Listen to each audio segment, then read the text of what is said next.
কি রোগীর সমস্যা কি? স্যার রোগীর পাতলা পায়খানা হইছে। স্যার ওই 3 দিন ধরে খালি বাইরে যায়। এই হাতটা দেন তো।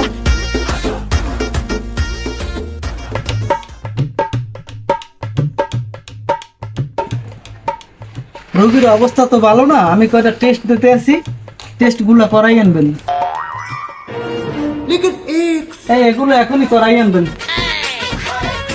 ও স্যার এগুলো কি কি টেস্ট দিলেন?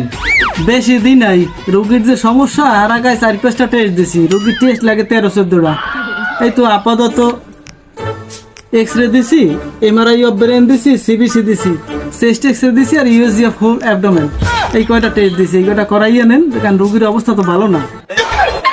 ও স্যার মোর হয়েছে পাতলা পায়খানা, মোরে আমি পায়খানা টেস্ট দেবেন, আমি মোর এমআরআই ব্লাড টেস্ট সিবিসি এগুলো দিয়েছেন কে স্যার?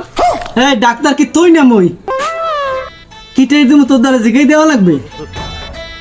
খাও কোন জায়গা দিয়ে? ভাই মুখ দেখাও কি বিষয় কে স্যার? তো মুখ দিয়ে খাইলে খাওয়ানটা একেবারে যে নামা পর্যন্ত যায়, যে যে জায়গায় দিয়ে যায়, কোন কোন জায়গায় দিয়ে যায়, কোন জায়গায় ত্রুটি হয়েছে, প্রবলেম হয়েছে, সেগুলো বোঝার জন্য এই টেস্টগুলো দরকার আছে।